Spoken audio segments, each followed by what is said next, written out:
First అయితే ఇది అక్కడ పెట్టేసేద్దాం.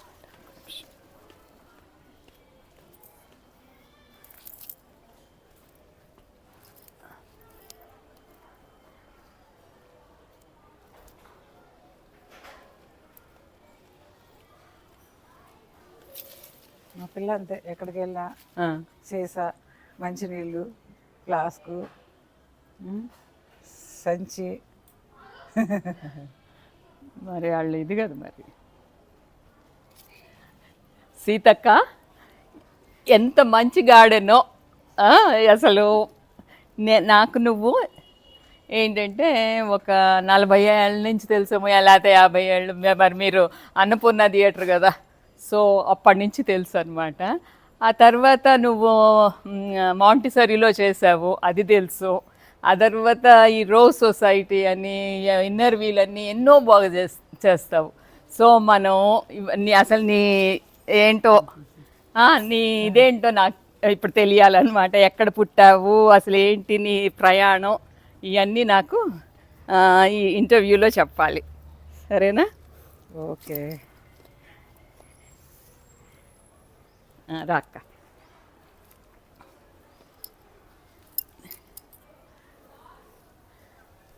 అసలు ఎక్కడ పుట్టావక్క నువ్వు? పుట్టింది అంటే నందివాడమ్మ, అది విజయవాడ గ్రామం, కానీ పుట్టింది తాటిపాక. ఓకే. తాటిపాక అంటే గోదావరి జిల్లా. ఓ, ఆత్రేయపురం గోదావరి జిల్లా అటువైపు అనమాట. అంటే మా అమ్మమ్మ గారి ఇంట్లో పెరిగాను నేను. ఓ, 1 ఇయర్ అంతా మా అమ్మని వాళ్ళు పెంచుకున్నారు. ఓకే. సో వాళ్ళ మేనమామలు, వాళ్ళ దగ్గర ఉన్నాను నేను. ఓకే. పెళ్ళి ఎప్పుడైందక్క? చదువు ముందర నువ్వు ఏంటంటే చాలా చదివావు కదా, అసలు ఏంటి నీ ఎడ్యుకేషన్ ఏంటి? KTR college degree. ఓకే. అక్కడ కేటీఆర్ అంటే అక్కడ గుడివాడ. ఓకే. అంటే 10th వరకు అక్కడే అనమాట. అంటే రామాపురం, అది దక్కినే నాగేశ్వరరావు గారి ఊరా. అక్కడికి మా ఊరు నుంచి 5 కిలోమీటర్స్. ఓకే. మార్నింగ్ ఏమో సైకిల్ మీద దింపేవారు. ఓహో. ఈవినింగ్ ఏమో లారీ దొరికితే లారీ, బస్సు దొరికితే బస్సు అడ్డం పట్టేసి ఎక్కేసేవాళ్ళం. అప్పటి నుంచే ధైర్యం స్టార్ట్ అనమాట. ఇంట్లో కూడా మా ఫాదరు కోటలాగా ఉండేది, అంటే చెప్పకూడదు. ఆ కోటని దాటి మేము బయట పెడితే, కాలు పెడితే 5th క్లాస్ వరకు ఇంట్లోనే చదువు అంతా. మెట్రికులేషను, ట్యూషన్స్, మాస్టర్స్, వాళ్ళ ఫ్యామిలీస్ మెయింటైన్ చేయటం అంతా చదువు. ఎంతమందికి? మా సిస్టర్స్ 3, మా బ్రదర్ 4. నలుగురికి టీచర్స్ మెయింటైన్ చేశారా? టీచర్స్ మెయింటైన్ చేశారు. ఓకే. ఓకే. మా నాయనమ్మ కూడా మ్యాథ్స్ బాగా చూసేది. మా నాయనమ్మ అప్పుడు మా మామగారికి సిస్టరే మా నాయనమ్మ. ఓహో. అయినా తను 5th క్లాస్ వరకే చదివింది మా నాయనమ్మ. కానీ మ్యాథ్స్ లో జమ్ లాగా ఉండేదంట. కానీ మమ్మల్ని కూడా బాగా ట్రైన్ చేసేది తనే. అంటే మా మదర్కి మేమంతా అప్పట్లో జాయింట్ ఫ్యామిలీస్ కదా, ఆమె నన్ను 11 ఇయర్స్ వరకు ఎత్తుకు మూసేదంట మా నాయనమ్మ. అంటే నువ్వు సన్నగా ఉన్నప్పుడు ఆవిడంత బలంగా ఉంది? సన్నగా లేను, నేను చాలా బలంగా ఉన్నా. ఆవిడంత బలంగా ఉన్నారు 11 ఏళ్ళ వరకు.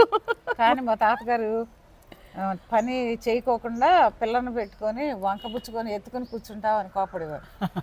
కానీ ఆమె ఏం చేసేదంటే, నాకు ఇప్పుడు తెలుస్తుంది బాగా, మొక్కల్లోకి ప్రతిరోజు ఆ పాదులు నల్లేసేది. మనం ప్రతిరోజు మొక్కలకి వెళ్తే గానీ ఆ దొండ మొక్క ఉందనుకోండి, ఆ దొండ మొక్క అలా అల్లాలి అంటే మనం ప్రతిరోజు దానికి ఏదో అవసరమైతే అప్పుడు మనం దానికి సపోర్ట్ ఇవ్వాలి మనం. ఓకే. అట్లా సపోర్ట్లు చేసేది అనమాట తను ఆ రోజుల్లోనే. పొట్ల, బీర, దోస, వాటన్నిటికీ. అవన్నీ నువ్వు నేర్చుకున్నావు అప్పుడే? నేర్చుకోలేదు, అంటే చూస్తేనే తెలిసిపోద్ది కదా, రికార్డ్ అయిపోయింది. ఓకే. కాకపోతే మా ఫాదర్ కూడా చామంతి మొక్కలు బ్రహ్మాండంగా పెంచేసేవారు. అంటే దానికి వ్యవసాయం కదా, ఆ వ్యవసాయంలో అన్ని ఉపయోగించి కానీ ఏదైనా వాట్ ఎవర్ ఇట్ మేబీ.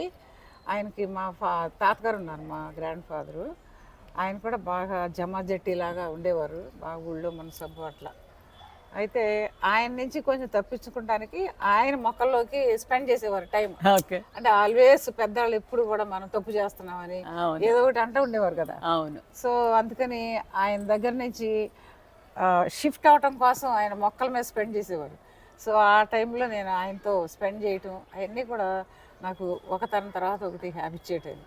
అదే కాకుండా మా ఫాదరు తను ఊళ్ళో 25 పైసాకి లేదా ఏమి ఇంట్రెస్ట్ లేకుండా ఇచ్చేవారా? రైతులందరికీ. ఓకే బాగా ఉన్న వాళ్ళకేమో 25 పైసా, ఓకే ఏమీ లేని వాళ్ళందరికీ చిన్న చిన్న రైతులు ఉంటారు కదా వాళ్ళందరికీ ఫైనాన్స్ ఇచ్చేవారు. అదే నీకు వచ్చిందక్క. అంటే ఏంటంటే నీకు కొంచెం సర్వీస్ అని. అంటే నేను ఫైనాన్స్ ఇచ్చేటప్పటికల్లా అవి ఏం చేసేవారంటే వాళ్ళు మొత్తం ఇచ్చేవారు కాదు, ఇవ్వపోయినా సరే ఎంత ఇస్తే అంతే తీసుకోండి, వాళ్ళ ఇంటికి పట్టుకెళ్తే అయిపోతాయి అని చెప్పేవారు నాన్నగారు.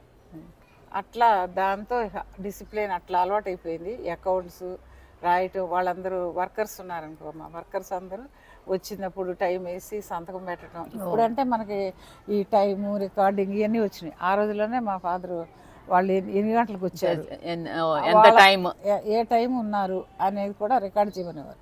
తన పొలం కానీ రైస్ మిల్ దగ్గరికి కానీ అట్లా వెళ్ళిపోయి నన్ను రికార్డ్ చేయమనేవారు. మిగతా అందరి పిల్లలకి అలవాటు చేయలేము నాన్నగారు.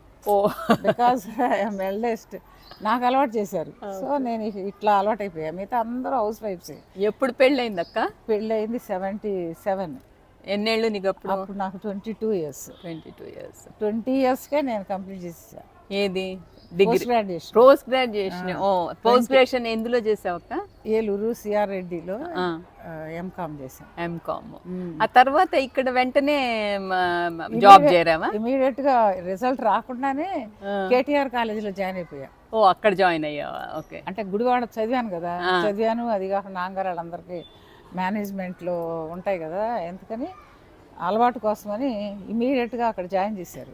1 or 2 months చేసిన తర్వాత ఇక్కడ మన మాంటిసోరీ పిలిచారు. కామర్స్ లెక్చరర్స్ కావాలి అని పిలిచినప్పుడు ఎలాగూ మ్యారేజ్ సెటిల్ ఎప్పుడో అయిపోయింది. డిగ్రీ ఫస్ట్ ఇయర్లోనే సెటిల్ చేశారు మామయ్య గారు మ్యారేజ్.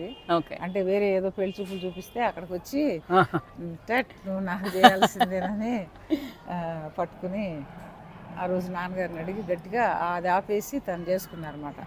తను ఆ రోజు ఫిక్స్ చేసుకున్నారు. సో అక్కడి నుంచి నాకు ఇంకా ఆట విడుపు ఎక్కువైపోయింది.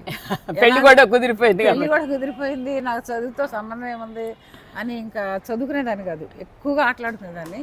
కానీ మ్యాథ్స్, కామర్స్లో అకౌంట్స్ వీటన్నిటిలో మాత్రం 100 out of 100 తెచ్చేసుకునేదాన్ని.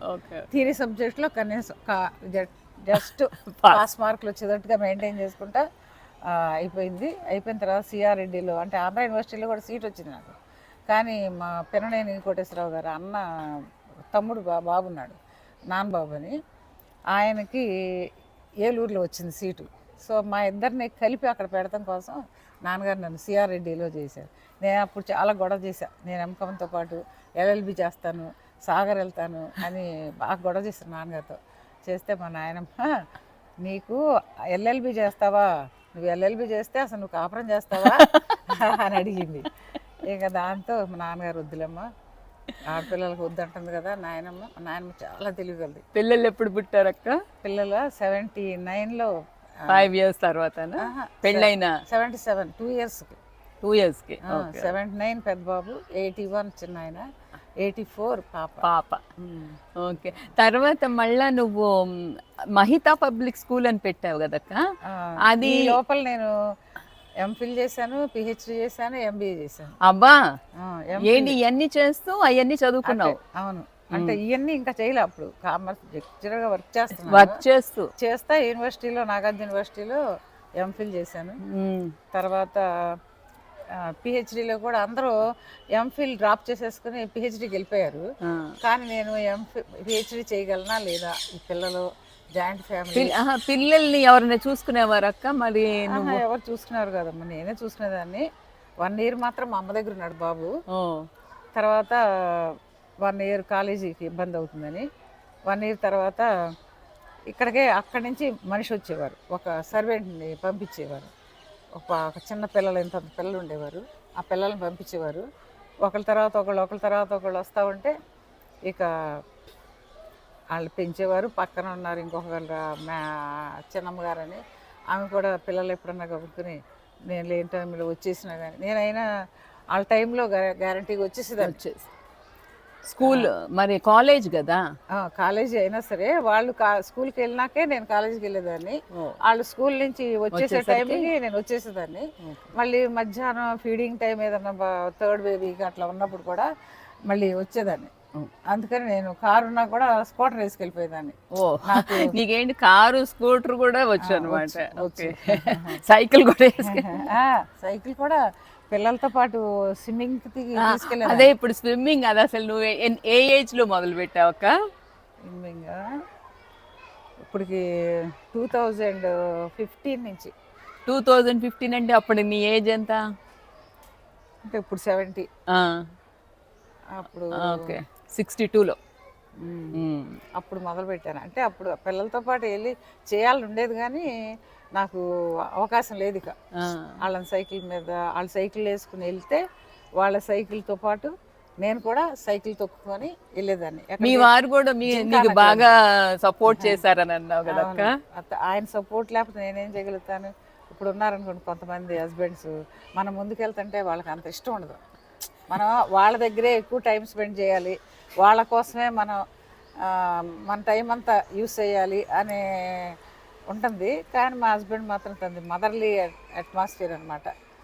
అసలు మదర్లీ మ్యాన్ అంటారు తన్ని.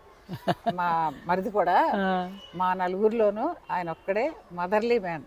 అంటే అంత ప్రేమ అనమాట. పిల్లలైనా సరే నేనైనా సరే.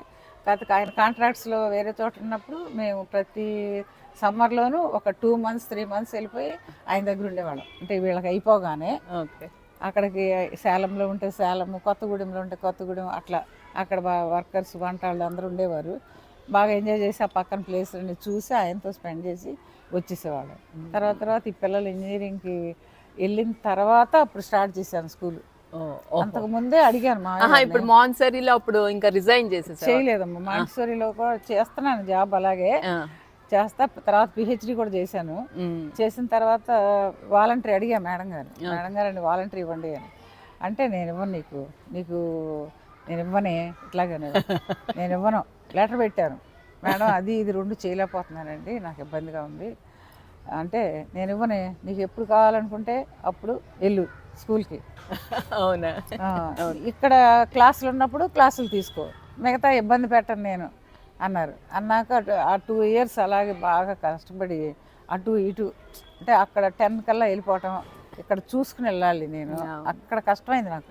మిగతాదంతా కష్టమాలి. అసలు ఏదైనా సరే క్యాజువల్గా చేసేసేదాన్ని. కానీ స్కూలు కాలేజీ టైమింగ్స్, అక్కడ బయోమెట్రిక్ ఇవన్నీ. సో మల్టీ టాలెంటెడ్ అక్క నువ్వు, ఏదైనా చేయగలవు, పట్టుదల ఉందన్నమాట నీకు. చేసేదాకా నిద్రపోరు. అది మాత్రం నీది బాన్సాయ్ దాంట్లో, ఈ రోజ్ సొసైటీ, అసలు నిజంగా ఎంత సేవ చేస్తావు అక్క. ఇన్నర్ వీల్ లో నువ్వు ప్రెసిడెంట్ చేసినప్పుడు సర్వీస్ చేయలేదా? అంటే ఓన్లీ అంటే మీరు ఎవరన్నా చేస్తుంటే వెనకాల ఫైనాన్షియల్ సపోర్ట్, ఫిజికల్ సపోర్ట్, అంతేగాని ఎప్పుడు కూడా నేను అంత ఉషా టైంలో ఉషా తను మన ఫ్రెండ్ కాబట్టి అందరం జాయిన్ అవుదాం అంది. రత్న మమ్మల్ని అందరినీ జాయిన్ చేసింది. రత్న టైంలో జాయిన్ అయ్యాము. ఉషా ప్రెసిడెంట్ని అయిన తర్వాత ఉషాకి కూడా బాగా సపోర్ట్ ఇచ్చాము. అది కాకుండా ప్రతి ఇయర్ కూడా నేను 10,000 to 20,000 ఫైనాన్షియల్గా సపోర్ట్ చేస్తాను ప్రతి దానికి. అంటే what ever it may be, అందరు వీలు కానీ, రోజ్ సొసైటీ కానీ, ఏదైనా సరే.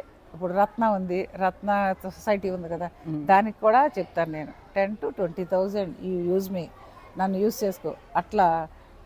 అలాగే మొక్కలు ప్లాంటేషన్ కూడా జడ్పీ స్కూల్స్లో వాటికి కూడా స్పాన్సర్ చేస్తూ ఉంటాను. మొన్నే నిర్మలం స్కూల్లో ఒక 15,000 ప్లాంట్స్ పట్టుకెళ్ళాము.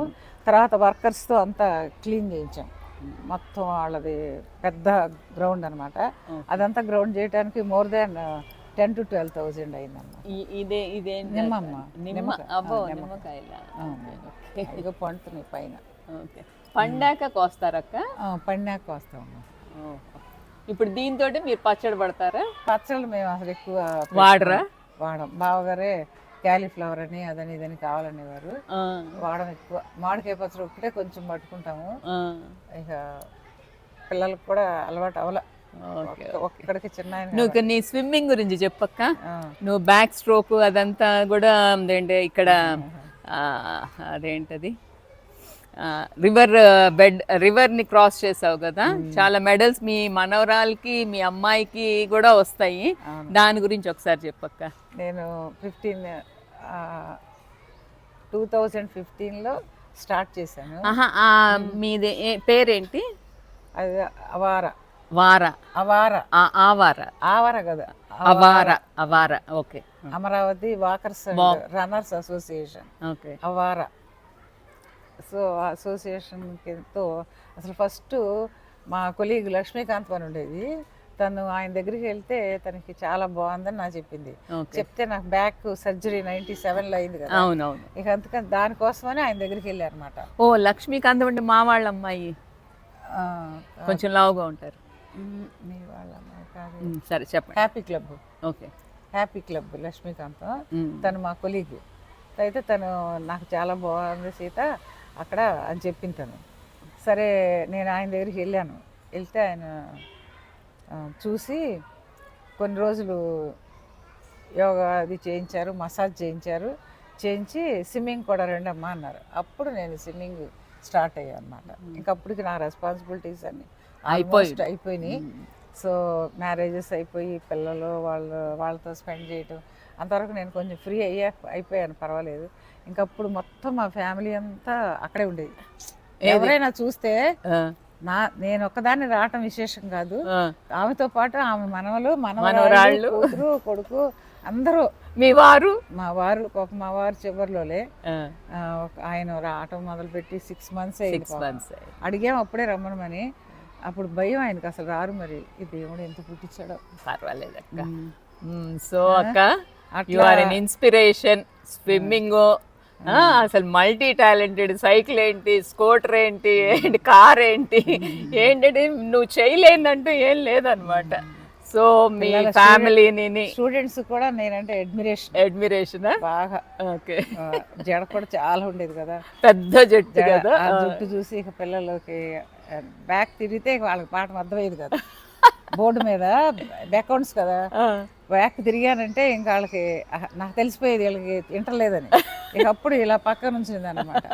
పక్క నుంచుంటే అప్పుడు లైన్లో కూర్చోవారు.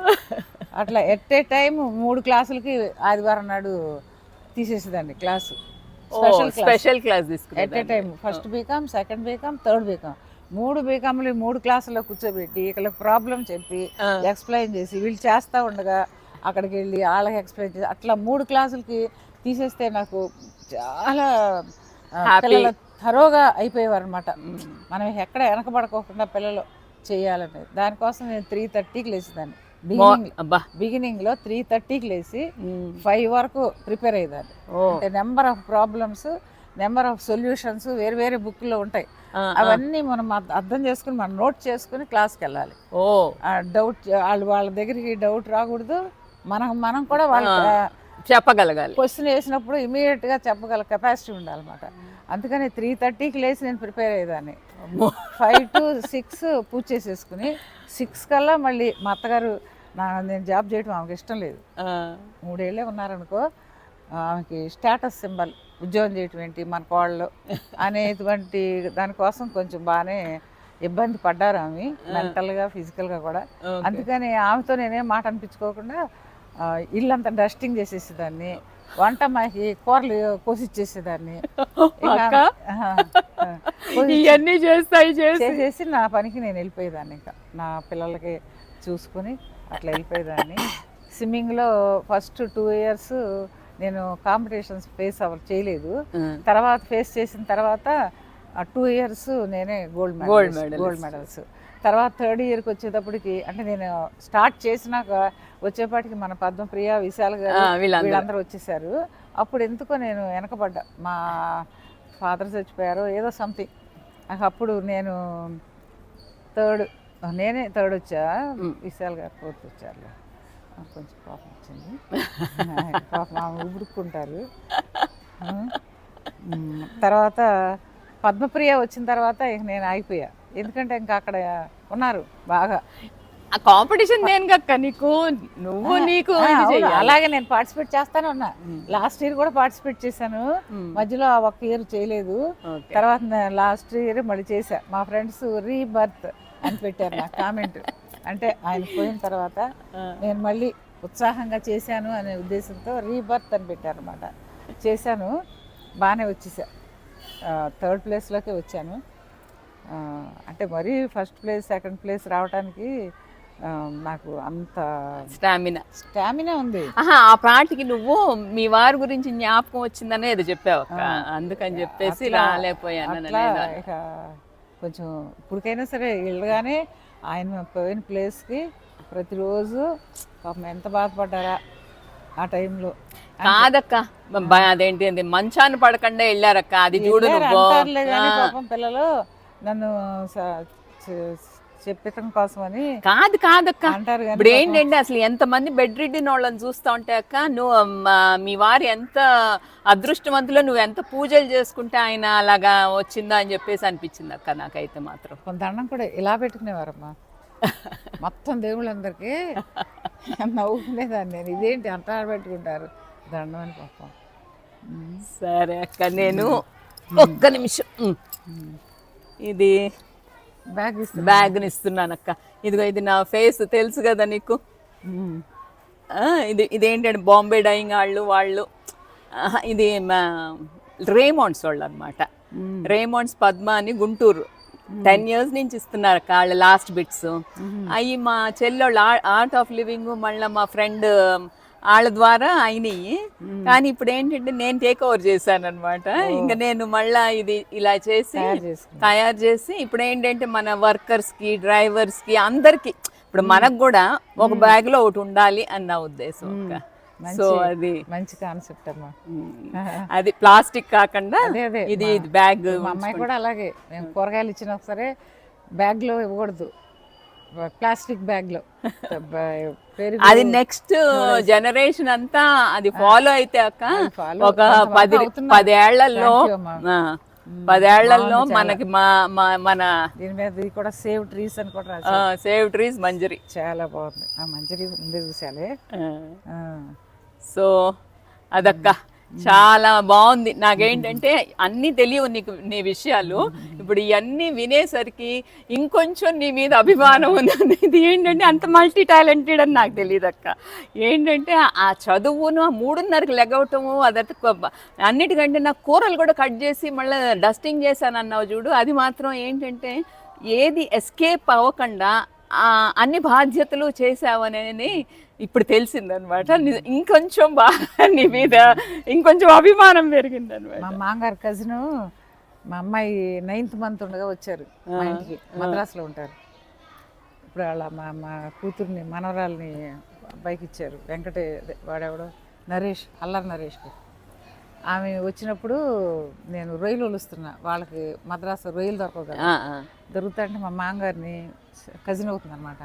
ఏంటి బాబు మన పిల్లతో అలా ఒలిపిస్తున్నావు, 9వ నెల వచ్చింది పిల్ల, ఈయన ఇప్పుడు ఒలిపిస్తున్నావు అంటే అన్నీ ఏమీ ఇబ్బంది లేకుండా ఫ్యామిలీలో చూసుకునేదాన్ని. అయితే నేను ఒక స్కూలు 2002లో పెట్టా, కానీ అంతకు ముందే ఇంకా పెట్టాలని అడిగా మామయ్య గారిని. ఎందుకంటే ప్రసాదం పాడులో 3 acres ఉంది, అప్పుడు 2 acres చాలు ఇంజనీరింగ్ కాలేజ్కి. నాకు ఫస్ట్ ఇప్పుడు ఇక్కడ మహితా పబ్లిక్ స్కూల్ కాకుండా ఇంకెక్కడైనా ఉందాక? ఉన్నాయి కమ్మా, అన్ని చోట్ల ఉన్నాయి. ఎన్ని ఉన్నాయి? 5 బ్రాంచ్లు. ఓ, ఇప్పుడు అవన్నీ చూసుకుంటావు? ఇప్పుడు ఇంకా నేనేం చూసుకోనమ్మా, స్కూల్స్ వాళ్ళు చూసుకుంటారు, మనం అన్ని రెంట్కి ఇచ్చేసాం. బిల్డింగ్స్ అన్నీ. కాకపోతే నేను ఎక్కడికక్కడ స్థలం కొనేసి బిల్డింగ్ కట్టేసి స్కూల్ నడిపేసి ఆ ఇన్కమ్ తోటే ఈఎంఐలు కట్టేసా. సో నాకు రెంట్ కట్టాలి అనే ప్రపోజల్ ఉండకూడదు అనే ఉద్దేశంతో వచ్చిన ఇన్కమ్ వచ్చినట్టు. మా సూపర్వైజర్ ఏమనుకునేదంటే, ఇదేంటబ్బా ఒక్క పైసా తీసుకెళ్ళలేదు ఏంటి మేడం అని అనుకునేదంట. అంటే వాటన్నిటి ఈఎంఐలు, బస్సులు ఈఎంఐలు కట్టాక సరిపోయాయి అప్పుడు. అదే అప్పట్లో.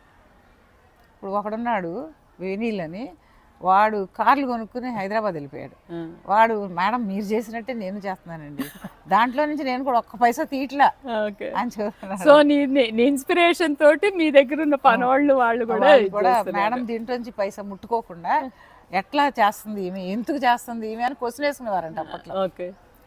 అట్లా చేయబట్టి ఇక నాకు బర్డెన్ అనేది లేదు ఇక. ఒక్కొక్కటి 5 years అయ్యేటప్పటికి ఎవ్రీ బ్రాంచ్ బిల్డింగ్ నాది ఓన్ అయిపోయింది అనమాట. 5 yearsలో 5 yearsలో కట్టేసేవాళ్ళం. ఓకే. ఇది కూడా ఇంకా నడిపేదాన్ని. కానీ నేను 2010 నుంచి చైతన్య నారాయణ ఈ కాంపిటీషన్ వచ్చిన తర్వాత మాకు సరైన స్టూడెంట్స్ రావట్లేదు. ఈ కాంపిటీషన్ ఫేస్ చేయాలంటే నేను తయారు చేసిన టీచర్స్ నా దగ్గర ఉండట్లా. ఇక ఈ కాంపిటీషన్లో నేను బావగారికి ఇంకా నడపాలనే ఉంది. ఎందుకంటే ఆయనకి పిల్లలంటే బాగా ఇష్టం. మా పిల్లలే కాదు, ఆ పిల్లలు ఆ పేరెంట్స్ పేర్లు అన్నీ తెలుసు ఆయనకి. ఉన్న కొంచెం టైంలో కూడా 1/4 of the year ఉండేవారు అంతే. మిగతా అంతా ఉన్నా నేను తెలుసుకోలేకపోయేదాన్ని. ఆయన మాత్రం అందరి పేర్లు, అందరి పిల్లల పేర్లు అన్నీ తెలుసు ఆయనకి. అంత ఎఫెక్షన్ ఆయనకి. చివరిలో కూడా లాస్ట్ ఇయర్ కూడా అన్నారు ఏమనంటే, ఒక్క బ్రాంచ్ అన్నా ఉంచపోయావు, ఒక్క బ్రాంచ్ అన్నా ఉంచాల్సింది, నష్టం వస్తే వచ్చేది ఏమైంది అని ఎందుకమ్మా అట్లా నడపడం అనేదాన్ని. అది నా కాన్సెప్ట్. కానీ ఆయనకు వచ్చినా సరే పిల్లలు స్టూడెంట్స్ ఇక మనం ఇప్పుడు ఏం చెయ్యం కదా, వర్క్ కూడా చేస్తానని అడిగారు పాపం. వద్దులేండి ఇంకా వద్దులే, మనం రెస్ట్ తీసుకున్నాం అన్నాను. 18 నుంచి ఇక రెస్ట్లోనే ఉన్నామమ్మా. ఒక 15 years నడిపాను స్కూల్స్. సరే అక్క, ఓకే అమ్మా, మీకు టైం అవుతుంది. నీకే నీ వాల్యుబుల్ టైం మాకు ఇచ్చావు. అది జై గురుదేవ్, జై శ్రీరామ్. ఇదేంటంటే ఇది ఇన్స్పిరేషన్గా తీసుకుని అసలు ఏంటంటే టైం మేనేజ్మెంట్, మల్టీ టాస్కింగ్ అన్నది అక్క దగ్గర నుంచి నేర్చుకోవాలి. ఒక లెసన్ ఇవ్వాలి అక్క. ఒక వర్క్ షాప్ పెట్టక్క, ఒక రోజు ఎలాగా యూటిలైజ్ చేయాలో టైము. సో అదండి, అందరూ చూసి ఆనందించి ఆవిడని అనుసరిస్తారని కోరుకుంటున్నాను. టైం మేనేజ్మెంట్, ఫైనాన్స్ మేనేజ్మెంట్ కూడా.